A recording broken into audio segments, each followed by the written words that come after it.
Salam jumpa pemirsa, kami kembali hadir dengan sejumlah informasi yang dihimpun dari berbagai penjuru dunia. Bersama saya Priska Priscilla, inilah Sinpo Dunia selengkapnya.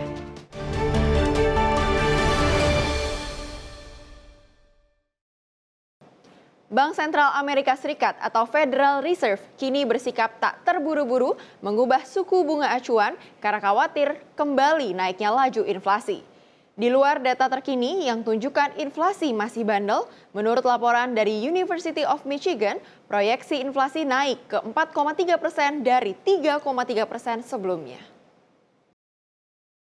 Tarif 25% atas produk impor dari Kanada dan Meksiko akhirnya ditunda selama 30 hari setelah pemerintah kedua negara meningkatkan pengamanan perbatasan masing-masing dengan Amerika Serikat. Tapi pemilik UMKM tetap cemas. When prices go up, obviously business owners are always hit hardest, right? Because we have to pay higher prices, and then unfortunately, it causes our prices to go up, which nobody likes to see. And so, of course, we're nervous. We employ most of the people in the United States. It's not conglomerates, it's small businesses. We are the backbone of America when it comes to the business industries. Setelah lama relatif terkendali, sepanjang 2024, laju inflasi kembali membuat cemas pemilik usaha, pembuat kebijakan, hingga bursa saham. Bahkan ketika data ketenagakerjaan terbaru menunjukkan pasar tenaga kerja relatif resilient dengan penambahan 143.000 lapangan kerja baru. So if you think about what's moving stocks today, first it was the jobs number right off the bat. We did see a response from the bond market with interest rates higher. And again, that sensitivity between the bond market and stocks have kind of lived up to its billing there. Secondly, we had a report from the University of Michigan. Their inflation expectations came in way higher. So they jumped about 100 basis points. It was the biggest jump in quite a long time. And so again, we want interest rates and inflation to kind of settle in here and go back down. But that was not the case more recently. Bank Sentral Amerika Serikat memiliki mandat ganda, yaitu stabilitas harga alias mengendalikan laju inflasi dan juga memastikan penciptaan lapangan kerja maksimal. Bila perhatian The Fed sebelumnya tertuju pada pasar lapangan kerja yang dikhawatirkan melemah, maka perhatiannya kini memasuki 2025 justru pada inflasi yang dikhawatirkan kembali meningkat. Bank Sentral akhirnya tak mengubah suku bunga pada pertemuan Januari, dan pengamat pun meragukan akankah The Fed bakal menurunkan suku bunga lagi sepanjang tahun ini. When we think about the Federal Reserve action, and they have been so closely following the reported inflation numbers and reported employment numbers, we may be entering a higher inflation type of environment. So it does suggest that they may want to look ahead and not just wait until the data is reported before they do anything. And if they're really worried about inflation, they, rather than wait for it to get reported, they may try to get out ahead of it, and at the very least, not lower rates. Pertemuan selanjutnya bagi Bank Sentral adalah pada pertengahan Maret. Dari Washington DC, Nova Purwadi dan tim VOA. 2 WNI dikonfirmasi ditahan mengikuti instruksi deportasi massal Presiden Amerika Serikat Donald Trump. Meski bukan negara dengan warga negara yang paling banyak dideportasi, data ICE menunjukkan sejak tahun 2021 ada 110 WNI yang diproses karena pelanggaran kriminal maupun keimigrasian.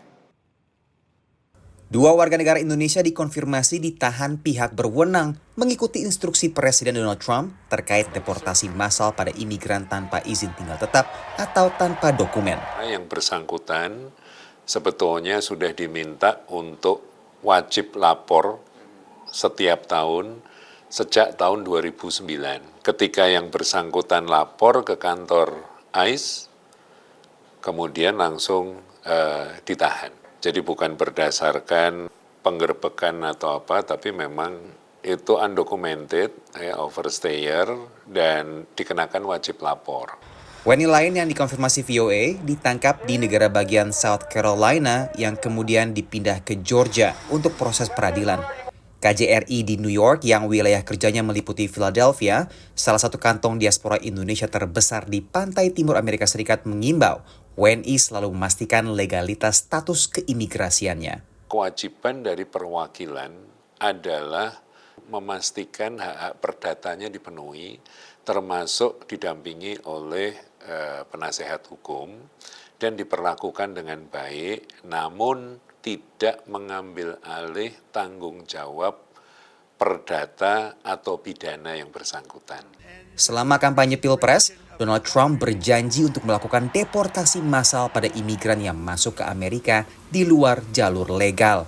Immigration and Customs Enforcement atau ICE, badan federal yang menjalankan tugas ini menyebut telah menangkap sedikitnya 7.400 orang dalam 9 hari. It's all a government approach to look for criminal aliens throughout the United States. We're going to hit every city in this country and arrest those that are in the country legally that have a criminal conviction. Jumlah imigran WNI tanpa izin di Amerika masih simpang siur. Namun menurut pantauan VOA, angkanya tidak sedikit, bisa mencapai ribuan. Mereka berada di penjuru Amerika Serikat dengan konsentrasi terbesar di wilayah seperti New York, Philadelphia, dan juga Los Angeles. Tak sedikit video penangkapan beredar di media sosial maupun grup percakapan, menimbulkan kekhawatiran bagi para imigran termasuk dari Indonesia. Histeria sama kepanikan itu kita banyak sekali dengar dari hari pelantikan itu sendiri. Ada seperti berita-berita, oh kita dengar ada polisi imigrasi di Center City, di downtown, dan lain-lain yang belum tentu benar. Gapura Philly, kelompok LSM yang berfokus pada advokasi imigran Indonesia di Philadelphia, menanggapi instruksi Presiden dengan memberikan workshop bagi komunitas diaspora. Skit gitu, jadi ada kayak role playing, nanti ada yang jadi imigrannya, nanti ada yang jadi polisinya, kalau pintunya diketok, terus saya jawabnya apa gitu. Sementara pengacara imigrasi mengingatkan untuk tidak terjebak penipuan berkedok imigrasi yang memanfaatkan momentum di tengah kepanikan. Dengan pembayaran X ribu dolar, nanti Anda bisa mendapatkan work permit, bisa mendapatkan social security, which is itu yang diinginkan masyarakat. Dan mereka juga tidak tahu caranya seperti apa. KBRI beserta 5 konsulat jenderal di penjuru Amerika Serikat akan melakukan rapat mingguan untuk berkoordinasi terkait isu imigrasi WNI di wilayah kerjanya masing-masing. Dari kota New York, Randy Wicaksana dan Virginia Gunawan, VOA. Adopsi kendaraan listrik di Amerika Serikat selama ini terkendala minimnya infrastruktur, khususnya stasiun pengisian kendaraan listrik umum yang baru berjumlah ratusan ribu, yang dimana sedikit untuk negara seluas Amerika Serikat. Ditambah lagi, tak semua SPKLU yang ada memadai dan bahkan sebagian tak berfungsi. California menjadi negara bagian yang warganya paling cepat melakukan adopsi kendaraan listrik alias EV. Tapi dengan pesatnya penjualan EV di negara bagian ini, muncul juga sejumlah masalah. We're seeing that one of the problems is the availability of charging stations as well as them actually working. Charger Help adalah perusahaan khusus untuk menangani kerusakan pada tempat cas mobil listrik alias stasiun pengisian kendaraan listrik umum SPKLU.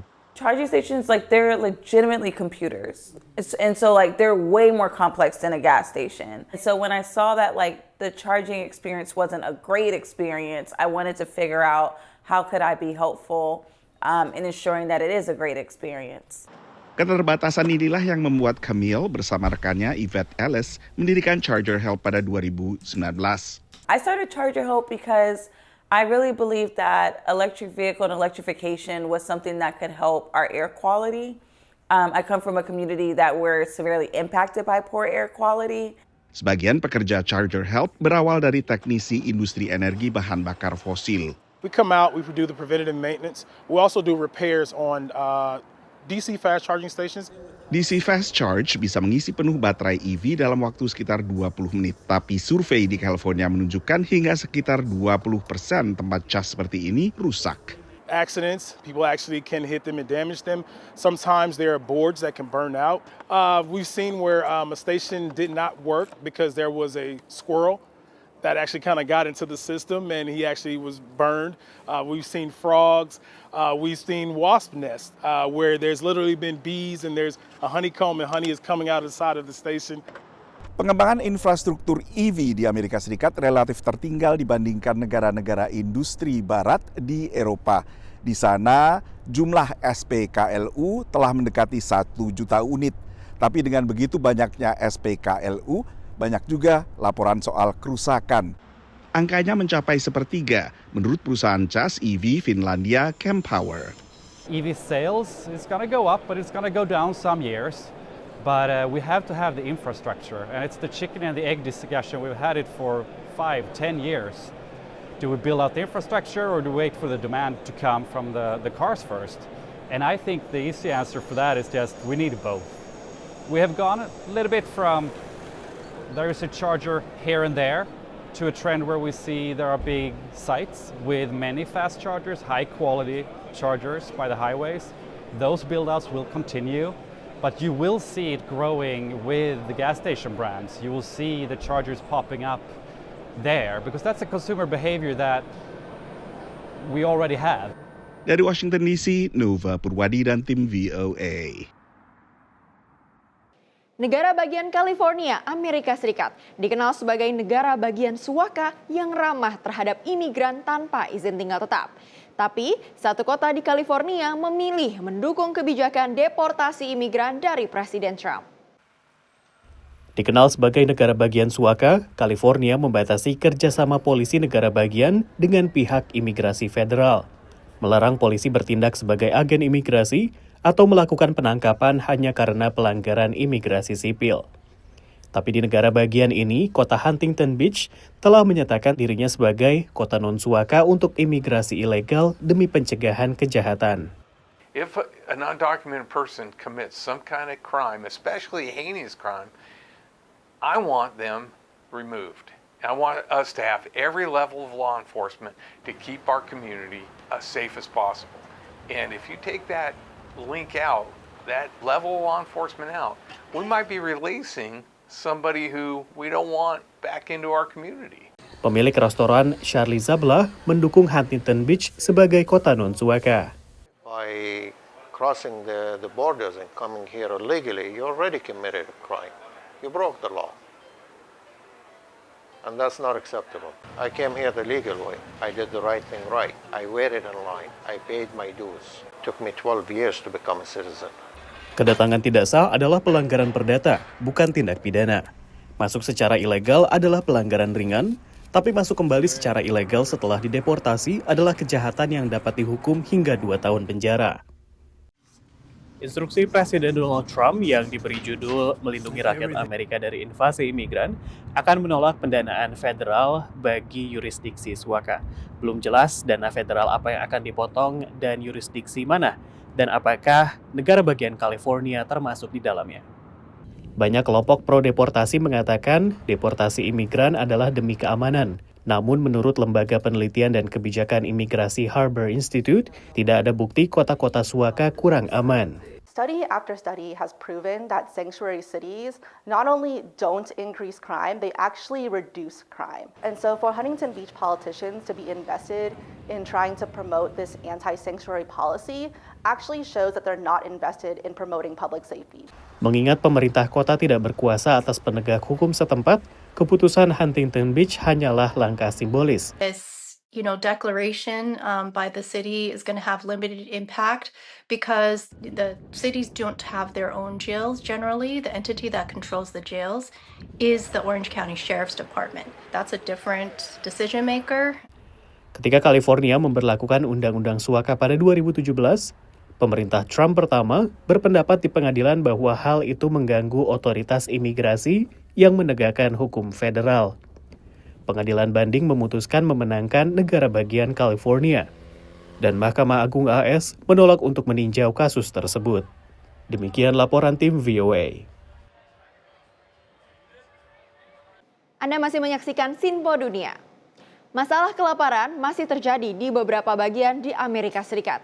Baru-baru ini, sebuah bank makanan di New Mexico menggelar penggalangan dana akbar lewat kompetisi masak yang diikuti puluhan juru masak. 23 koki di New Mexico ini berkompetisi untuk penggalangan dana bank makanan. Super Bowl Santa Fe Food Depot diadakan setiap tahun sebelum kejuaraan football Amerika Super Bowl. Ini adalah penggalangan dana terbesar bank makanan, yang tahun ini menghasilkan lebih dari $100.000 atau 1,6 miliar rupiah. Penyelenggara mengatakan itu akan membantu menyediakan lebih dari 500 juta paket makanan untuk anak-anak, warga lanjut usia, dan keluarga yang mengalami kerawanan pangan. So in our view, until everyone is fed, until everyone is sure where their next meal is coming from, our work is not done. Lebih dari 1.500 orang datang untuk mendukung bank makanan di Super Bowl tahun ini, di mana para juri memilih dari 5 kategori: krim, gurih, makanan laut, vegetarian, dan terbaik secara keseluruhan. Well, the Food Depot is well known, does a wonderful job in the community. And yes, it's more important than ever with all the conditions in the country. That's not why I'm here for the food, but I'm glad I'm doing a good thing at the same time. Ketika semua suara dihitung, sup seorang koki dinobatkan jadi juara. Sup kerang cabai hijau oleh Chef Adrian Martinez, seorang imigran dari Meksiko, yang mengatakan dia belajar memasak di Amerika Serikat. Orgullosamente feliz en concursar y pues llevarnos los primeros lugares. Pues un poquito mal porque uno viene a trabajar, viene uno a superarse, a echarle ganas también para ayudar a su familia uno allá. Bien se siente realmente pues orgullosamente de nuestro equipo aquí. Sebagai organisasi kemanusiaan, Food Depot juga membantu keluarga yang mengungsi akibat kebakaran hutan dan banjir di New Mexico. Data terbaru dari Departemen Pertanian AS pada 2023 mengungkap ada 8% rumah tangga di Amerika Serikat yang mengalami rawan pangan dan 5% yang masuk kategori sangat rawan pangan. Menurut lembaga amal Feeding America, pada tahun 2023 ada 50 juta orang di Amerika Serikat yang mengakses bantuan pangan termasuk lewat bank makanan. Dari Washington DC, saya Rio Tuasikal dan tim VOA. Bunga bangkai mekar kembali di New York City, Amerika Serikat. Para pengunjung antusias mengantri untuk bisa melihat spesies bunga langka dari Indonesia tersebut.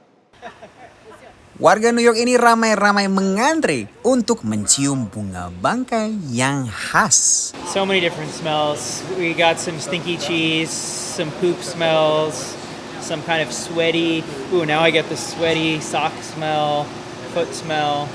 And then like once in a while, I actually get this like very fleeting, thin, pleasant floral smell.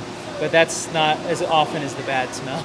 Bunga bangkai alias Amorphophallus gigas ini mekar untuk pertama kalinya sejak tiba di Brooklyn Botanical Garden 7 tahun yang lalu. Ini adalah peristiwa yang sangat langka, mengingat bunga endemik Sumatera ini mekar setiap 2 hingga 10 tahun sekali dan rata-rata hanya sekitar 24 jam.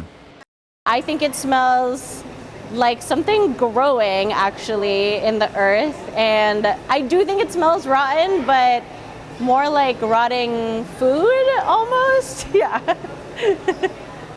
Ketika mekar, bagian kuning bunga yang seperti paku disebut spadix berdiri tegak hingga kelopak di sekelilingnya mekar dan menarik penyerbuk ke bagian reproduksinya.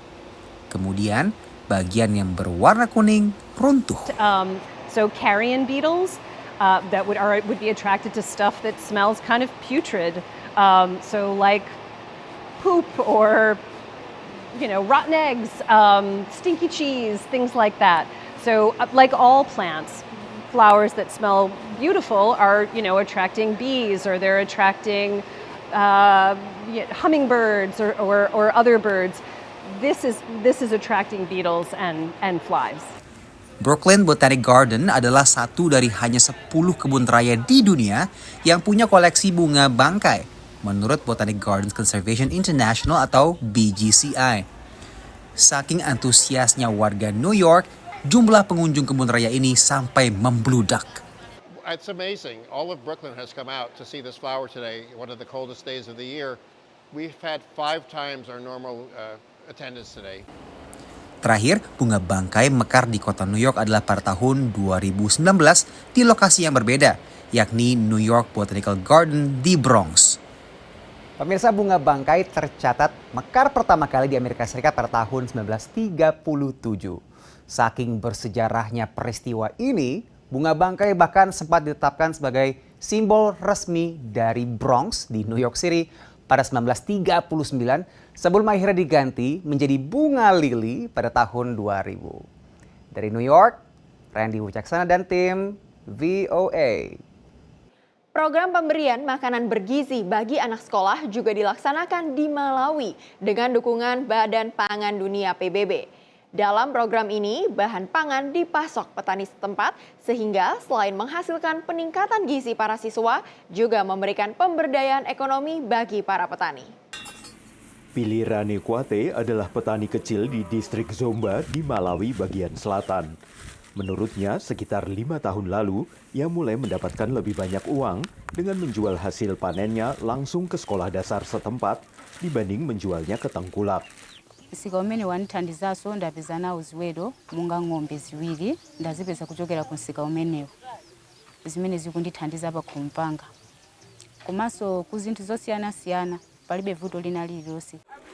Billy Rani menjadi bagian dari program pangan dunia PBB untuk pemberian makanan sekolah dari hasil budidaya setempat. Sejak upaya percontohan tahun 2012, program ini telah berkembang untuk mendukung lebih dari 800.000 siswa dan 35.000 petani di 11 distrik di seluruh Malawi. It provides farmers with reliable markets for up to 200 school days annually, boosting incomes and resilience, and it promotes dietary diversity, offering school children meals with ingredients from Malawi's 6 food groups. Para donor yang mendukung inisiatif ini antara lain Norwegia, Uni Eropa, Prancis, dan Islandia. Menurut para siswa, inisiatif ini lebih baik dibanding program pemberian makan sebelumnya yang hanya menyediakan satu jenis makanan. Nthawi ya soyayo timadya phaya soya khakha pano pa homegrown litangobwera tikumadya phaya ngaiwa pena kumatiphikira futali mpunga mangungu pena matipasa mbatata yosakaniza ndi masamba. Program Pangan Dunia mengatakan inisiatif ini telah membantu meningkatkan kehadiran siswa di sekolah dari 77% menjadi 92% dan mengurangi ketidakhadiran siswa karena alasan kesehatan sebesar 11%. Tapi di beberapa sekolah, seperti sekolah dasarnya Cenda di distrik Sanje, tantangannya adalah keterlambatan pasokan. We use the smallholder farmers that lack a lot of resources, and because of that the food comes to our school maybe with 2 or 3 days late.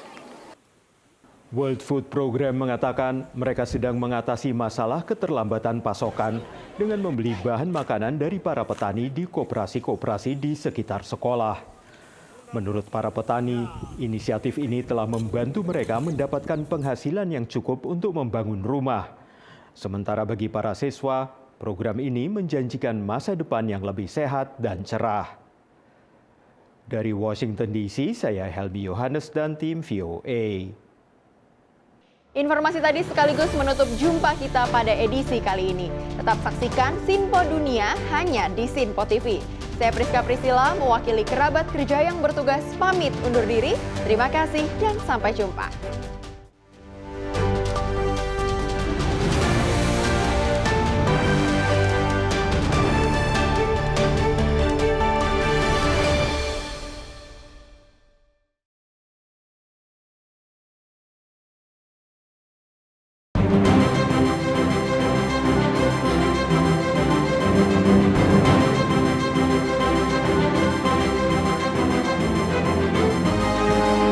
Sinpo TV, News, Sport, Entertainment.